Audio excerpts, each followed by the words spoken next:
tahu dipun anu lho tunggone anak lanang lho mahasiswamu mantan. Sinten? Anak Mas Akbar Sahalam. Lho ndi to Le? Lah kae lho bocah ning kono. Mbok rene to Le. Aja ning kono kaya apa wae. Oh iya wah duh iya wah iya Mas. Iya biyen muridku saiki wis melejit. Nah, kok ning kono to Mas, Mas kene lho ning gamelan kene ora lek takon duet aman-aman ning kene iki. Nah iya ngono. Ora ya aman pokoke ayo. Mas Akbar jane lek nyusuli sesuk. Bocahe teko. Alah. Sesuk Aja ngutik-ngutik akan turu ngene urusane cah enem ade wong tuwa mengkari mangestoni. Guyone aku lek guyone anak-anakku ya ngene iki lho Pak. Kuwi tandha tresnaku karo bocah-bocah kuwi. Sesuk kuwi lek bintang tamune Niken. Niken kok mak jedul bae tutik. Aku ya Niken Salihu.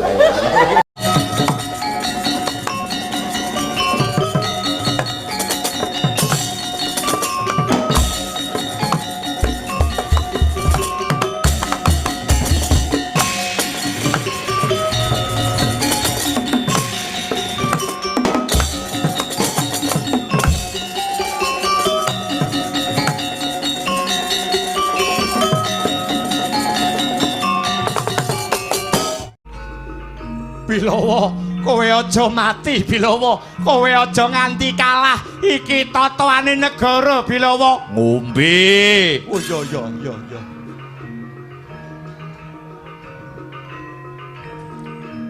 Ngombe ora cepake.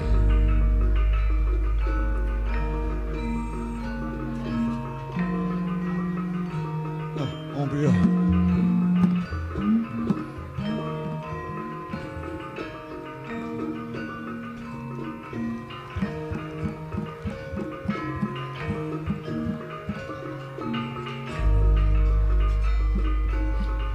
Kowe ora ndang maju meneh Bilawa. Musik. Ngenteni apa Bilawa? Ngenteni bel. Ngenteni bel.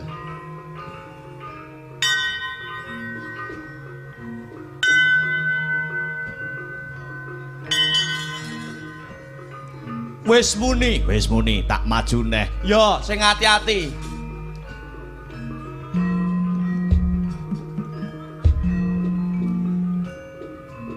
Khususan jagal Abilawa Al-Fatihah.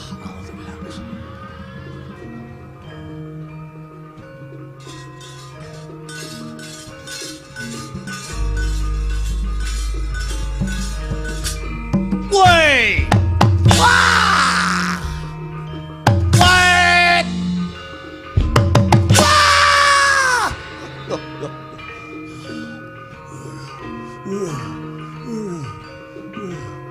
Wait!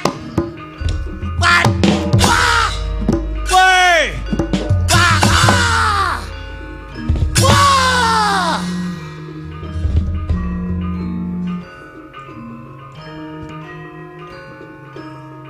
Wait! Minggat!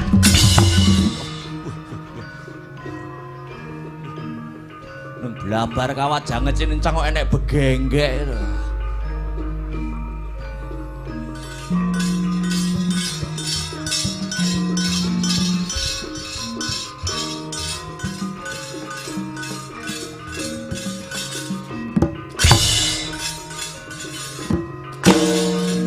Pilih yo.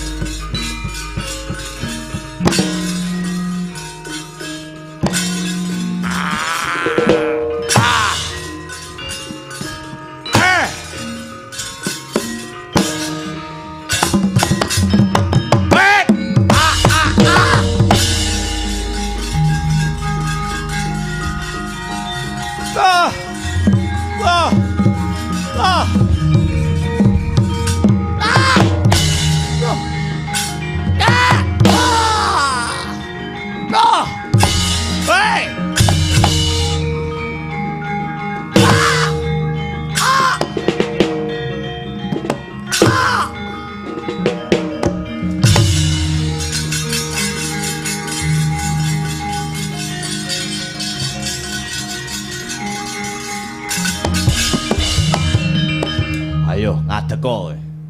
Obao cah getah sok dilawan.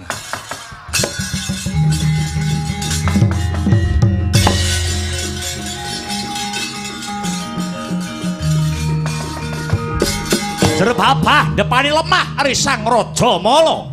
Kutah Ludira prayitna kang ngraka Raden Kincakarupa giya mrentah mring wadyabala kepatihan sigra kadabyang-dabyang kacemplungake sendang penguripan ya sendang wadari urip neh kaya wuwu saking Nendra Dyan Raja Mala.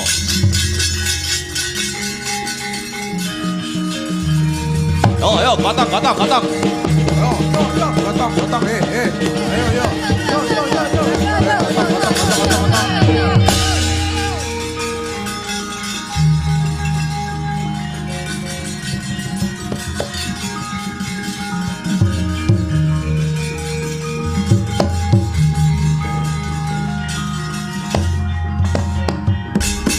Ayo. Yo dihitungi bareng-bareng yo dicemplung nih. 1 2 3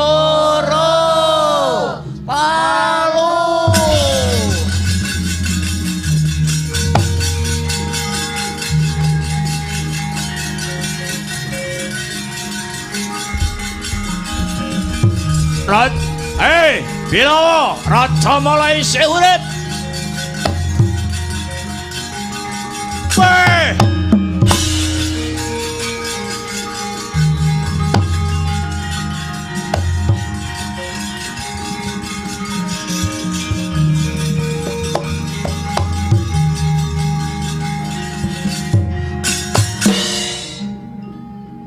Isik sore wis gobyos keringet golek pasaran ning Cepu ya.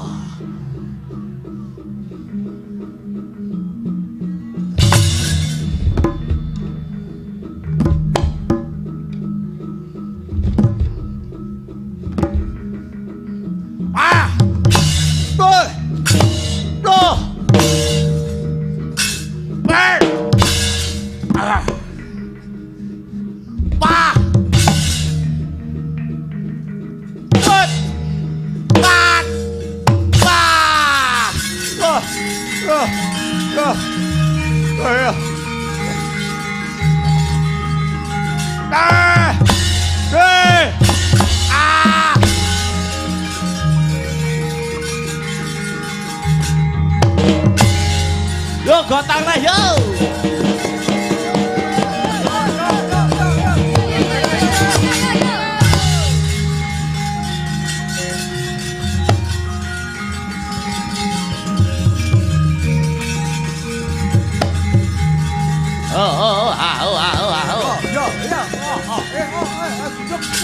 Hey!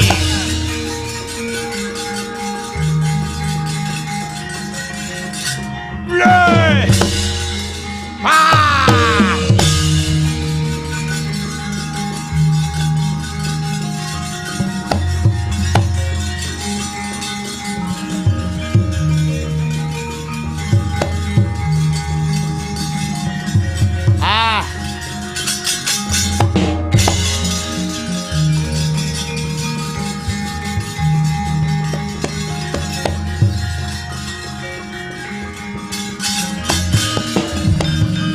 Prataruna anguriya sanes karo mangka sakuning dumati marsudi ing kawruh kang akeh gunane pisane sembada trandena.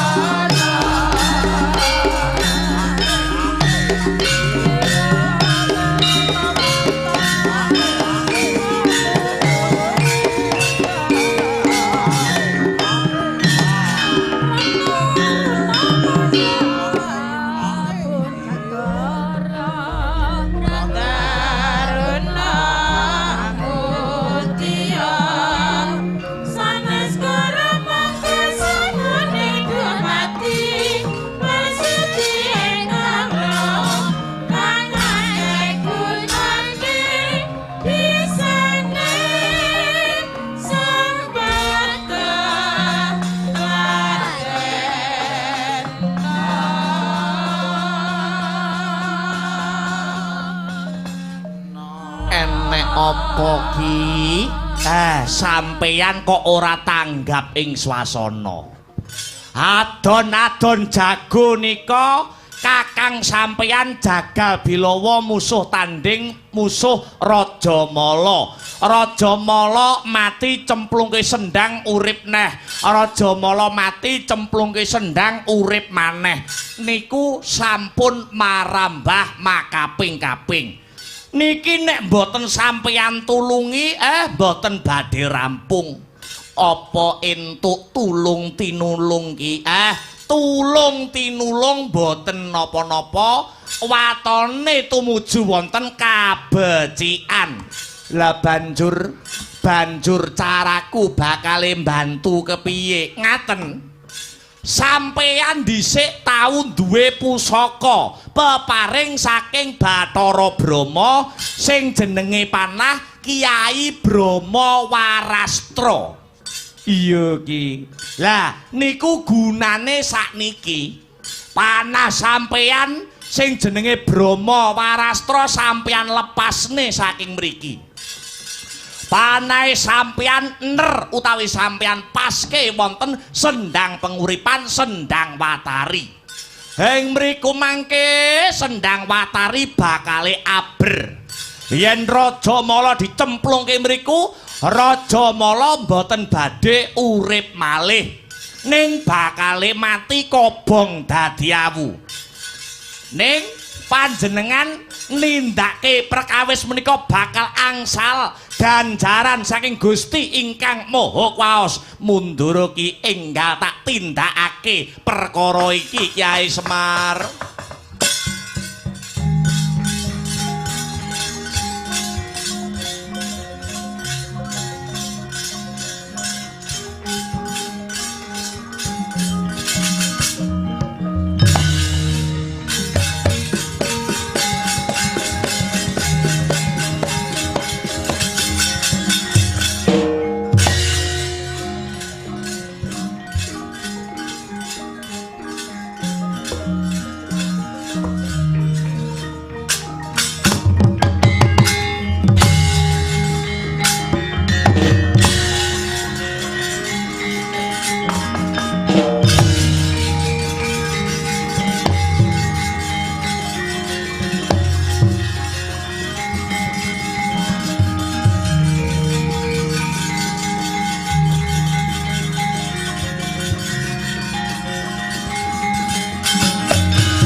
Ayo kentekan akal apa ora kowe Bilawa? Kowe wis tak kandhani ning ngarep mau, kowe nyerao, kowe nungkula karo Raja Mala.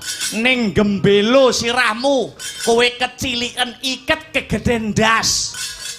Kowe malah wanuh-wani ngadepi Raja Mala. Ayo kowe ngejak pirang rak ladeni cah bagus.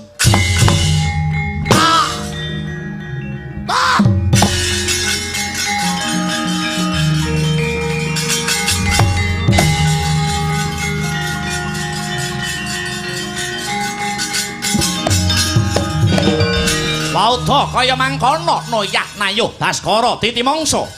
Budidayane manungsa tan kuwawa mbedah garise kang kawasa. Risang Raja Mala wis tumeka wahyaning mangsa kala pinesti janji tan kena den uncati. Sendang Watari kang sampun cinemplungan Brahma Warastra mubal babal dadi geni kocap. Kunarpane Dyan Raja Mala den cemplungaken Sendang Watari kobong dadi awu.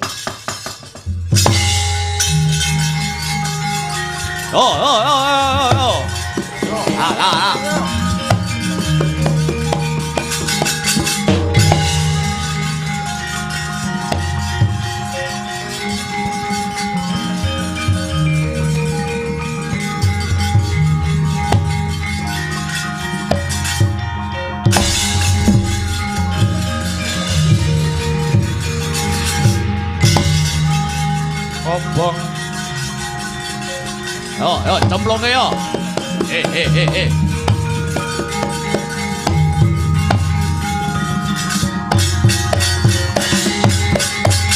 Hei. Woi. Waduh. Mati aku yo.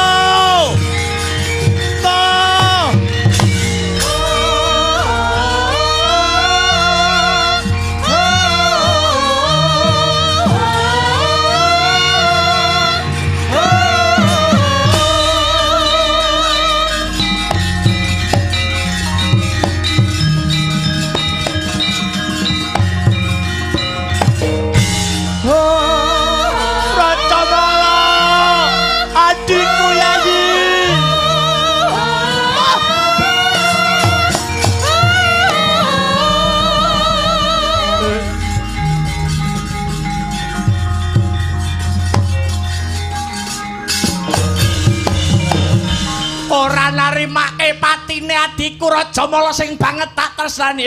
Bilawa jagone mati botoe sing maju.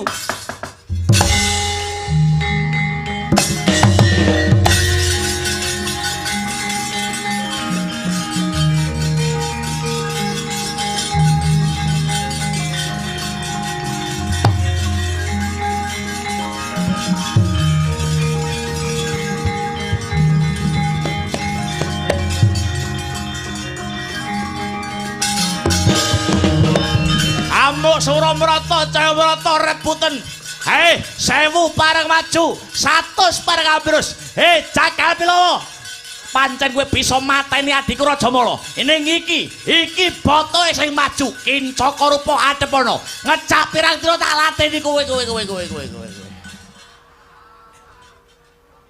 Sapa iki Dik cantik men iki? Payo. Wiwit saka pucuk rambut nganti jempolan sikil renek getek cacate. Ae cantik. Namane Pean sapa? Inggih Raden. Menapa paduka pangling kalian kula? Pangling wae. Kula nate ketemu kalian panjenengan. Loh, ketemu ning ndi? Wonten Kaputren Negara Wirata. Kula menika abdinipun Dewi Utari. Kowe abdine Dewi Utari? Inggih. Jenengmu sapa? Niken Salindri. Yo.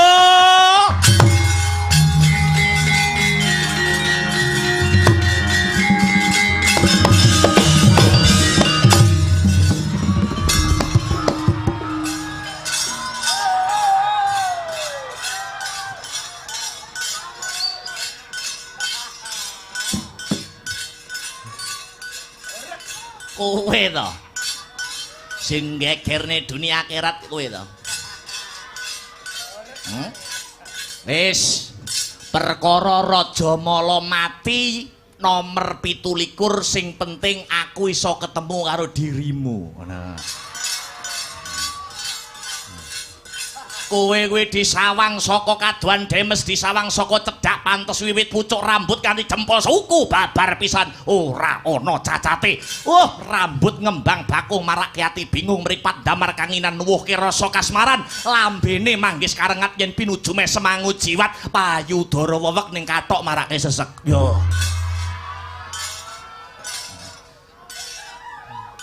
Ngapa to ngono kuwi aku gedhing, aku ngono kuwi gedhing, aku ngono kuwi. Wes ndak usah tedeng aling-aling tedeng. Aku seneng karo kowe, aku kedanan karo kowe, aku sayang karo Pean. Asline omahmu ngendi? Nggih daerah mriki-mriki mawon, kula abdine Dewi Utari. Ngono nggih. Kowe njaluk apa? Ndri. Waton ora njaluk tumuruning lintang lawan rembulan. Kowe tetep tak sembadani. Ning kene sing enek nggur karyaku karo kowe. Kowe gelem ora dadi bojoku? Kowe dadi bojoku ora bakal tiba ning parang curi, nanging bakal tiba ana kasur babut. Manuta kelawan aku dadi bojone Raden Kincaka Rupa. Panjenengan niku sampun sepuh, kula niku taksih bocah. Jarak umure niku adoh sanget. Napa paduka kalian kula niku ibarate umure adoh napa mboten masalah. Lho, wong tuwek kaya aku ki entuk cah nom kaya kowe, entuk cah cilik kaya kowe iki padha karo entuk jamu ngono. Malah guyu. Guyu piye malah. Nggih bloko suta blak kutang terus terang mawon. Piye? Kula sampun gadah pacangan. Kowe? Nggih. Kowe wis duwe pacangan? Inggih. Pedhotno karo aku.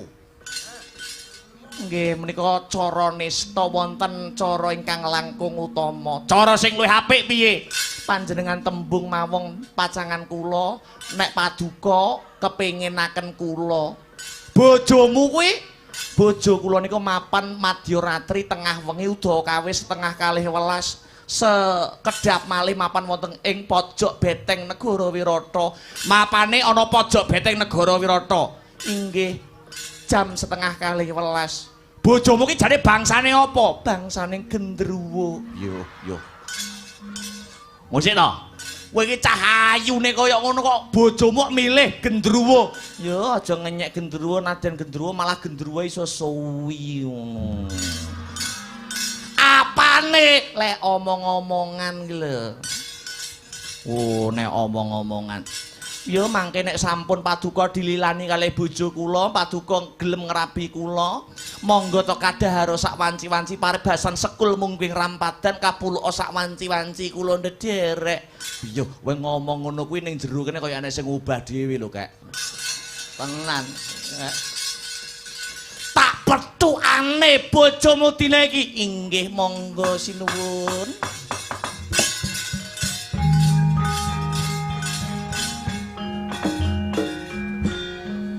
Nyapa to ngono kuwi nyapra sanjowan jawe. Nyapa gething aku ngono mbok sok ae nek wis rabi.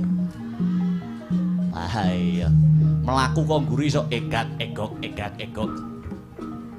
Poh.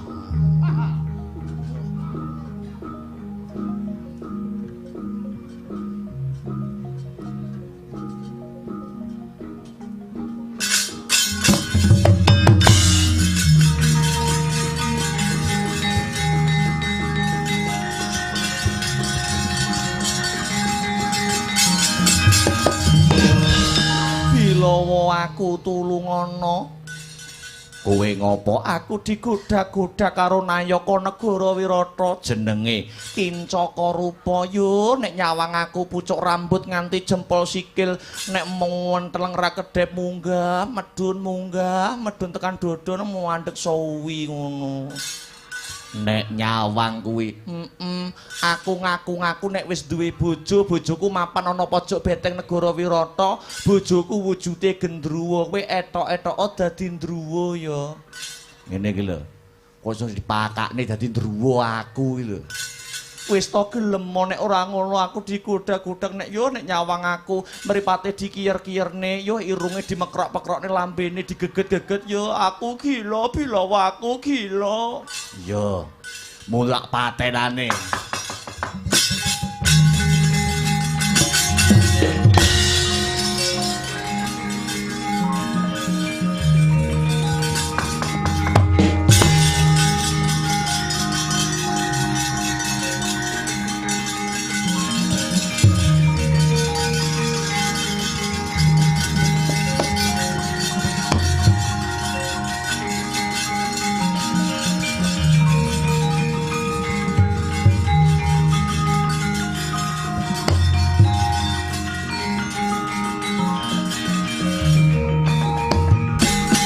Endi sing ngaku bojone Salindri?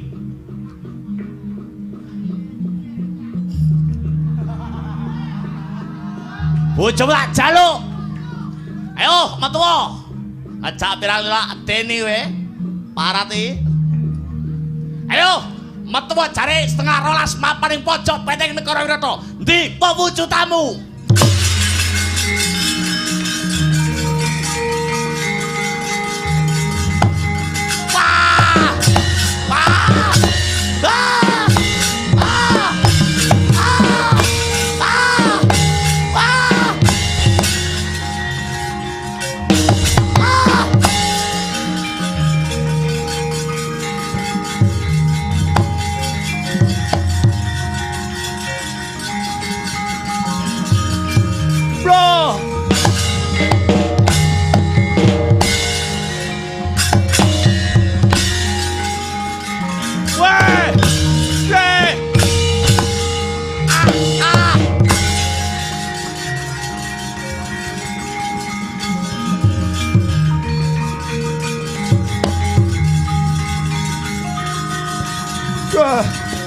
Doyong mati aku jiwa mancing.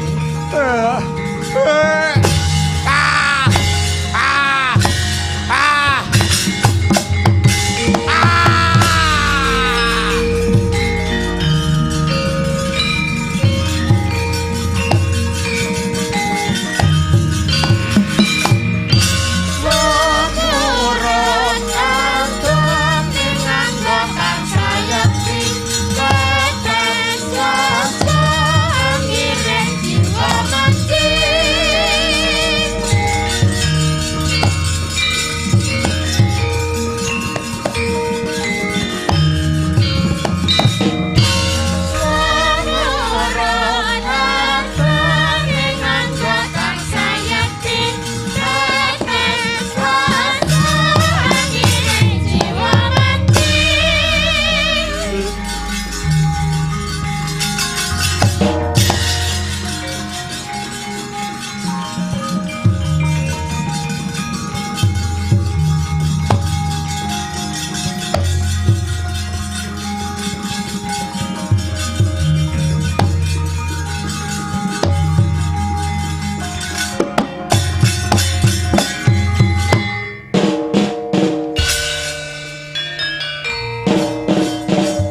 kasar lan pajaring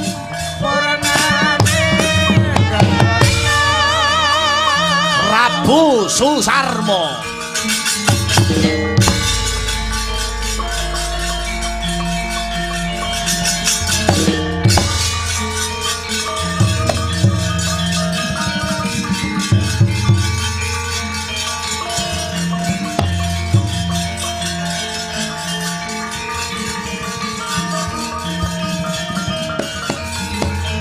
Mampir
Subhanallah walhamdulillah wala ilaha illallah wallahu akbar. Leren sawetara ya nduk anakku Limbu. Iya ya mak ya ngestokke dawuh. Mengko perkara lakon Wirata Parwa utawa lakon Pandhawa kumpul, bisa ditutuke sak rampunge Limbukan ning sing luwih wigati ayo aku karo anakku Limbuk bengi iki ngaturake apa ta wigatine awake dhewe tinimbalan sowan ngono. Angka sepisan ora lali ayo bareng-bareng aku Kang Sarta anakku Limbuk. Ngucapake Kang Sarta ngungkapake rasa puja lan puji syukur kunjuk marang Gusti ingkang murbeng dumadi Tuhan yang Maha Esa Allah Subhanahu wa taala Hyang Widiwasa ngono mak. Ya mung saka berkah Kang Sarta kenikmatane becik nikmat sehat nikmat sempat nikmat iman. Saengga awake dhewe bengi iki sak rombongan bisa manunggal Kang Sarta tetunggalan ana ing adicara bengi iki ngono. Syukur perkara kang baku, syukur perkara kang penting. Pancen kaya mengkono, Nduk. Iya. Bengi iki katon gayeng gumarenggeng warga masyarakat katon tumplek-blek. Iki dalam rangkaian adicara apa, Mak? Iki ngene ya, Nok? Iya.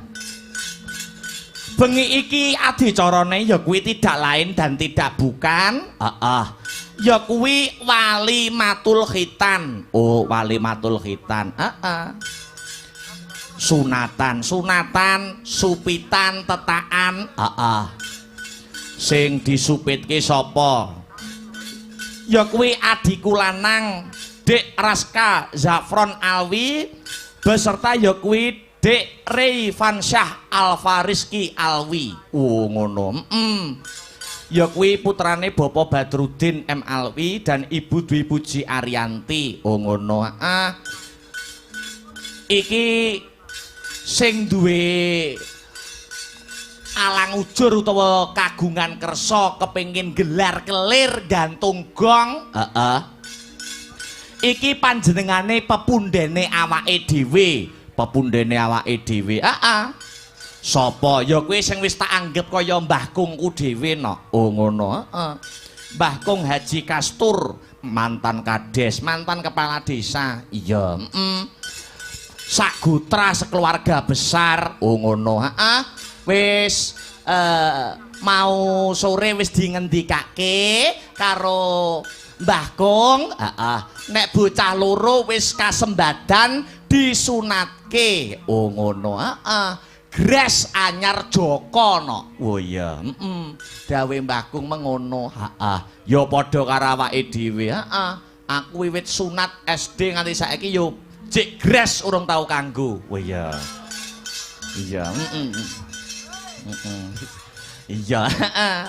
Alhamdulillah wa syukurillah. Iki saka kersane Mbah Kung awake dhewe sing ketiban sampur kon gelar kelir gantung gong. Ana ing adicara bengi iki. Iya. Mapane ya kuwi ana ing Desa Getas, Kecamatan Cepu, Kadipaten Bluro. Oh iya. Jernyatane Mbah Kastur sekeluarga besar. Ki wis netepi ajarane agama no. Oh ajarane agama. Wong tetanggan kuwi duwe hak no. Hake tetanggan. Hake tetanggan angka 1 ya kuwi radu salam utawa mengucapkan salam. Oh ngono. Kowe duwe tangga tukarana kaya ngapa, satruwa kaya ngapa? Nek petuk ning dalan kuwi wajib mengucapkan salam. Oh ngono. Kuwi mergo ajarane agama. Oh ngono. Kresa kaya ngapa, tukarana kaya ngapa, radu salam, mengucapkan salam kuwi wajib. Oh ngono. Kuwi hake tangga sing angka 1, hake tangga sing angka 1, angka 2 hake tangga nek ora kleru nggonku sinau, ya kuwi melu seneng nek tanggane nampa kebungahan. Oh, melu seneng nek tanggane nampa kebungahan. Kuwi ya klebu hake tangga. Iya, Terus angka 3 nekanana yen tanggamu lagi kagungan kersa kaya bengi iki. Kaya bengi iki duwe gawe kuwi melu seneng ditekani dirawuhi ngono. Terus angka 4 sing pungkasan hake tangga ya kuwi nekanono nek tanggamu lagi ya kuwi nandang pacoban utawa prihatin. Oh ngono. Upamane ana sing sida kuwi wajib klebu hake tangga no. Oh utawa gerah ditiliki kuwi ya termasuk aturane agama hake tangga. Ngono ya Mak. Pancen kaya mengkono. Ndak kira kabeh patang perkara kuwi wis ditindakake kanthi bener becik. Ya kuwi ditindakake karo keluarga besar Mbah Kung Haji Kastur. Oh ngono. Ternyatane beliaunya juga menjabat sebagai mantan kepala desa. Dadi wis genah serawunge becik, bersosialisasine apik. Oh ngono. Hake tangga dijalankan secara maksimal, mula ora aneh ora mokal nek kagungan kersa kaya bengi iki sing rawuh pirang-pirang ndongake karo bocah-bocah sakloron sing wis kasembadan disunatke. Oh ngono Mak. Yen wis hake tangga ditindakake kanthi bener becik, mula ora aneh ora mokal Mbah Kung Kastur sing ngrawuhi anggone kagungan kersa ya akeh ya mbludak no tumplek-blek kabeh nglumpuk ning kene kok. Oh ngono. Apa meneh yen ora kleru nggonku sinau? Dongane wong 40 kuwi babak timbang karo dongane wali siji. Ngono. Dongane wong 40 babak timbang karo dongane wali siji. Gandeng sing rawuh iki pirang-pirang durung sing mirsani lumantar live streaming. Oh ngono. Iki ya melu ndongake tegese wali pirang-pirang ndongake keluarga besare Mbah Haji Kastur sak gotrah. Oh ngono. Mula wis sak wajibe awake dhewe ngaturke panuwun kang tanpa pepindhan. Terima kasih yang sangat banyak ya Mak. Pancen kaya mengkono no. Iya. Wis sak trepe, wis sak pantese, wis sak wajibe awake dhewe ngaturake panuwun kang tanpa pepindhan, matur nuwun kang tanpa upama dhateng keluarga besar Mbah Haji Kastur mantan Kades Getas beserta Bapak Mbah Badrudin M. Alwi sekeluarga besar ingkang sampun paring kapercayan. Oh ngono. Dumateng kula sak kanca saking Sanggar Seni Astabrata saka Kutha Angin Laladan Kadipaten Nganjuk. Iya. Ya wis awake dhewe ning kene nggur uluk salam. Ternyatane awake dhewe ya jarang pentas ning kene. Iya, mula uluk salam. Awake dhewe ngrumangsani dalang isih belajaran, dalang isih junior, isih akeh kekurangane tinimbang keluwihane. Mula sing baku awake dhewe sowan rene ora arep apa-apa. Iya, sing diarep-arep mung berkah kang sarta dongane Mbah Haji Kastur dumateng kanca-kanca Sanggar Seni Astabrata lan bot-botipun awake dhewe jembarke serawung, jembarke tali silaturahmi, tali kekadangan, tali ning seduluran karo para warga masyarakat, wabil khusus warga masyarakat Desa Getas, Kecamatan Cepu. Oh iya, ngono ya Mak. Tambah sedulur, tambah rejeki. Dawe Kanjeng Nabi sok sapa sing seneng nyambung tali silaturahmi, fa insyaallah bakal dijembarke rezekine, didawake sing dadi umure. Amin ya rabbal alamin. Pancen sing disesuwun kaya mangkono Mak. Mula ning kene aku karo kowe ora bisa paring dawuh oke-oke, ora iso atur apa-apa. Mung bisa ya kuwi ndongake marang adi-adiku bocah loro kang bengi iki wis kasembadan ditetake, iki kari nyukuri, kari ngeleki, kari nirakati. Biyung ndongakne apa marang adi-adiku kekarone kang wis kasembadan ditetakake utawa disupitake. Dongaku ora mandeg kok Nok. Ngono. Dongaku ora mandeg, dongaku tansah banyu mili ya kuwi kanggo adiku kekarone Dik Raska Zafron Alwi kang sarta Dek Raifan Syah Alfariski Alwi. Ngono. Dongaku muga-muga adikku kekarone dadi bocah sing soleh. Ya. Bubar ditetakake. Satemah ing besuke apa sing dadi cita-cita kang sarta gegayuhane bisa kinabulake dadi putra sing piguna tumrap nusa bangsa kelawan agama. Allahumma amin. Amin ya rabbal alamin. Jebul kae sing tak anti-anti wis teko mrene wis rada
SMPA merahati wis mari kangen muga-muga tansah tentrem hatiku dadi tentrem ambulane trokang tajem mari kangen mula sira netra tajem jajati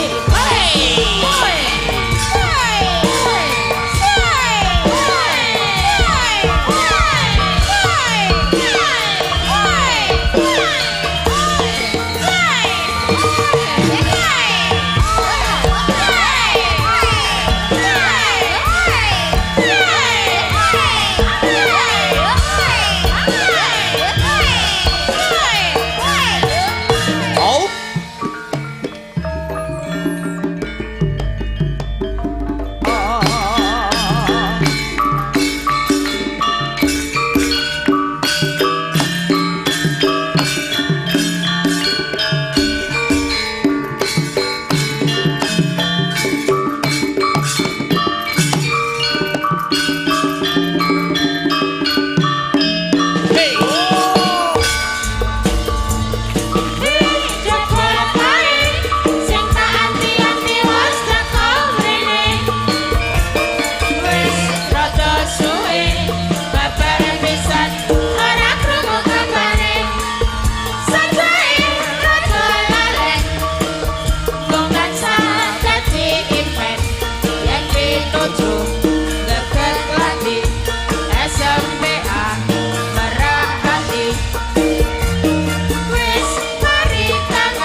pranyata Mbah Haji Kastur kuwi ora mung penanggap wayang, ora mung penonton wayang, ning uga penikmat wayang no. Oh ngono, beda-beda.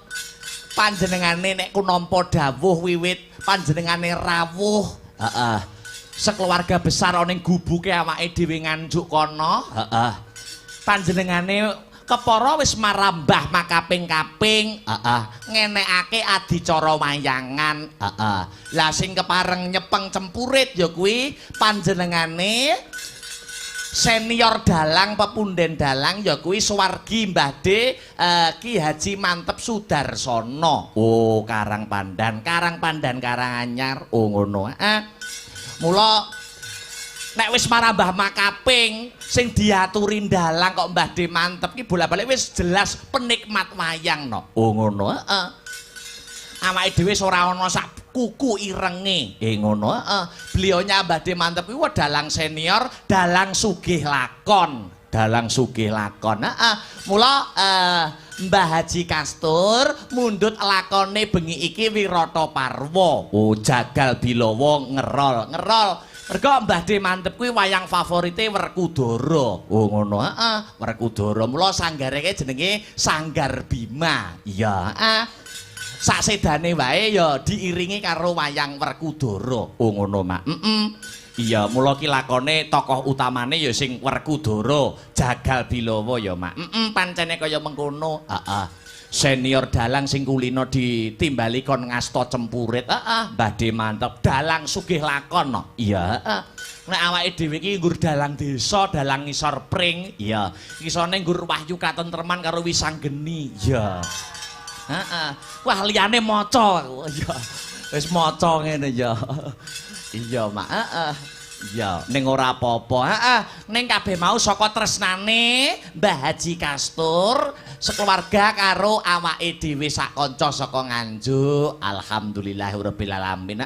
Mula ora kurang-kurang anggonku nyuwun pangestu dan kritik saran saka Mbah Haji Kastur, diagung pangapura nek wayangane bengi iki ana lupute ana kecicire. Oh ngono ya Mak. Pancen kaya mengkono.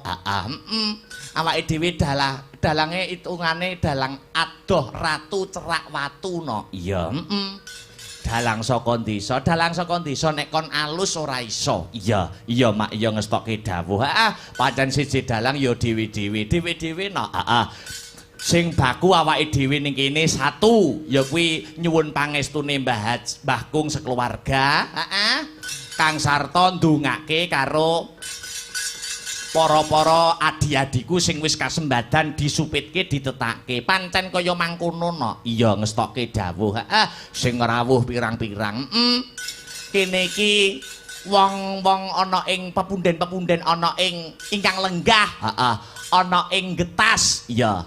Kene iki tresna karo budaya kok no. Oh ngono. Agamane ya ora ditinggal, budayane ya tansah diuri-uri, budayane ya tansah diurip-urip. Oh ngono. Agamane ora ditinggal ning budayane ya tansah diuri-uri.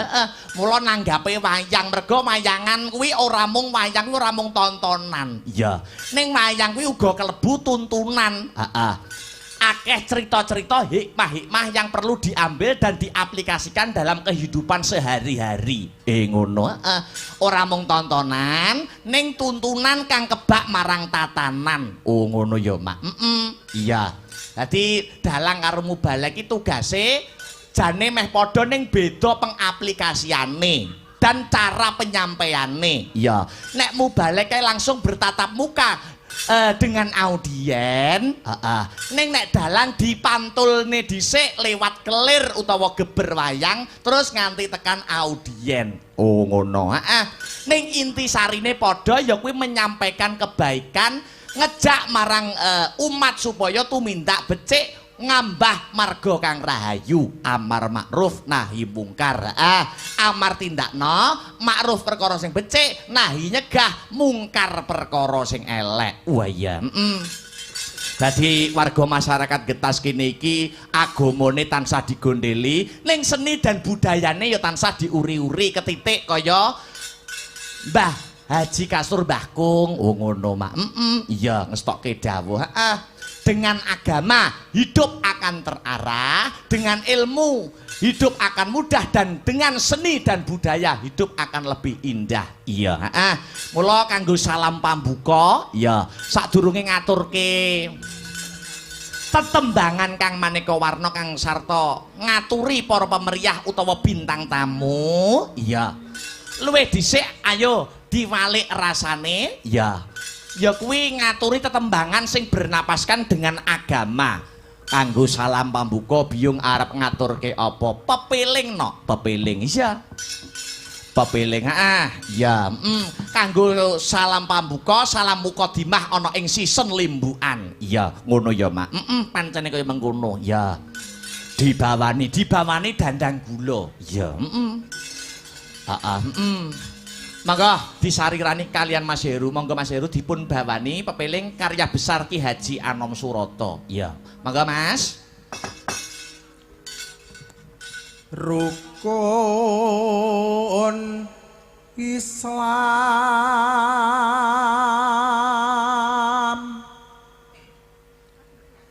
kang lima puniki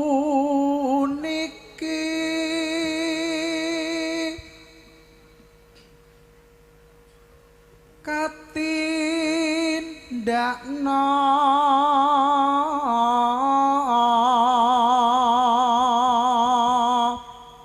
mring para sasama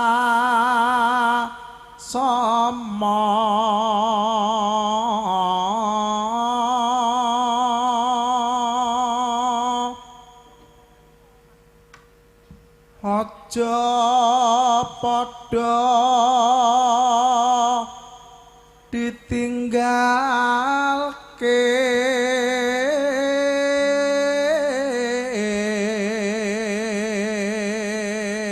pada malam hari ini juga dirawuhi sedulur-sedulurku apa yang tergabung dalam komunitas WMC Wayang Mania Community. Wo ngono.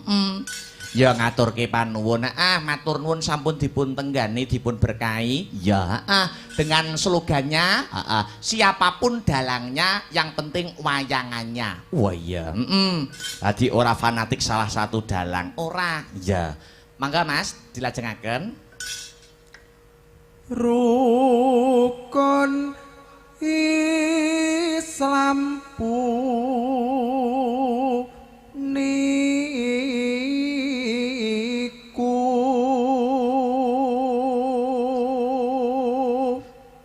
sahadate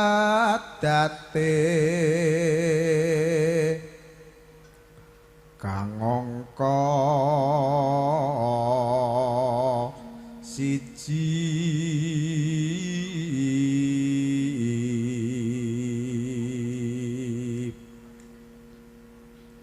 kang angka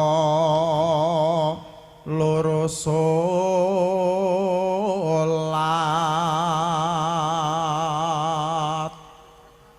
dene kang telu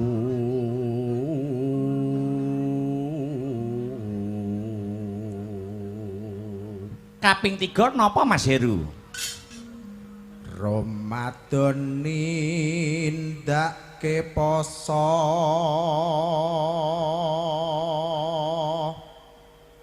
papat zakat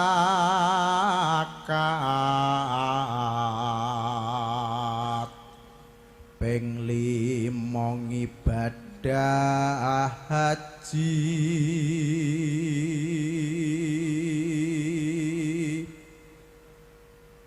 rukun Islam sampurna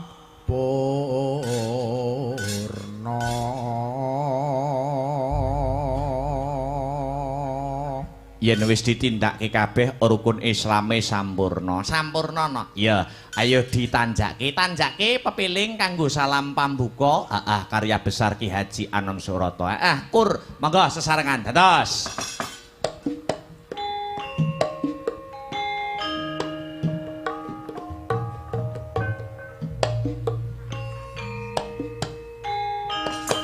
Hey.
Tarik yo.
Matur nuwun.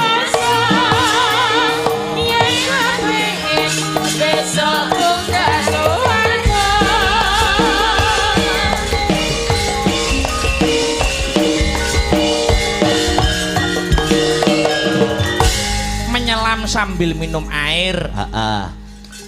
Iki sing dianti-anti kudu dadi bukti, sing diantu-antu kudu lumaku. Oh ngono mak. Iki saka keparenge Mbah Haji Kastur sekeluarga. Sak liyane kejaba nimbali awake dhewe sak kanca nanging uga nimbali para kadang-kadang bintang tamu. Oh ngono. Ya kuwi ana adiku Dik Lintang Kairo kang sarta kang masku Mas Gareng Jajak kang mijil saka Grobogan. Oh ngono. Iya. Mas Gareng diaturi munggah luwih dhisik kareben menyapa para warga masyarakat kang mapan ana ing getas. Mumpung isih slendro, diserampatke kanggo gumyake swasana no. Kareben gayeng tur regeng. Monggo Mas Gareng Jajak, lama tidak jumpa kula aturi minggah wonten ing sasana budaya. Serampat to, dados.